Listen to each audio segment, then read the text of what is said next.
Praise the Lord Jesus Christ. எனக்கு அன்பார்ந்த வாலிப செல்வங்களா, எல்லாரும் எப்படி இருக்கீங்க? என்னோடு கூட ஏசாயா 48வது அதிகாரம் 17வது வசனம். நீங்க யோசிச்சு பாக்குறீங்களா? நான் எப்படி நடக்கணும், எங்க போய் யார்கிட்ட பேசணும், இன்டர்வியூ அட்டன் பண்ணணுமே, எப்படி நான் பேச போறேன், எப்படி ப்ரிப்பேர் பண்ண போறேன், எக்ஸாம்க்கு எழுதணும், எப்படி படிப்பேன், எக்ஸாம் எழுதிட்டேனே அடுத்தது நான் எந்த கோர்ஸ் எடுக்கிறது, எந்த வேலைக்கு போகிறது, என்னோட லைஃப் நான் எப்படி இது பண்ணணும், அடுத்தது லெவலுக்கு நான் எப்படி போகணும், வழி தெரியலையே, யார்கிட்ட ஆலோசனை கேட்கணும்னு ஏசப்பா உங்களுக்கு ஆலோசனை சொல்றாரு.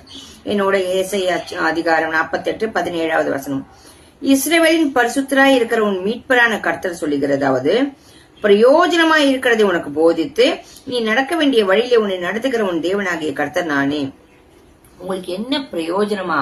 உங்க வாழ்க்கைக்கு, உங்க தனிப்பட்ட வாழ்க்கைக்கு எது பிரயோஜனமோ, எந்த இடத்துக்கு போகணும், யார்கிட்ட பேசணும், எப்படி பேசணும், எந்த வேலையில போய் சேரணும், எந்த காலேஜ்ல சேரணும், எந்த படிப்பை தேர்ந்தெடுக்கணும், அடுத்தது வாழ்க்கை லெவல்ல எப்படி போகணும், நான் ஸ்பிரிச்சுவலா எப்படி வளரணும், என்னன்னு எல்லா குழம்பி நீங்க கேள்வி கேட்டுக்கொண்டு இருக்கச்சே, இப்படி இஸ்ரவேலின் பரிசுத்தராய் இருக்கிற உங்கள் மீட்பராகிய, அதாவது ஆண்டவராகிய இயேசு கிறிஸ்து கர்த்தர் என்ன சொல்றாரு இந்த இடத்துலனா, உனக்கு பிரயோஜனமா இருக்கிறத, உங்களுக்கு என்னென்ன பிரயோஜனம், உங்களுக்கு எது நன்மை, உங்களோட வாழ்க்கையில தேவ சித்தமும் திட்டமும் என்னங்கறத அவர் உங்களுக்கு போதித்து நீங்க நடக்க வேண்டிய வழியில உங்களை நடத்துகிற தேவனாகிய கர்த்தர் நானே, அவர் தான் சொல்றார்.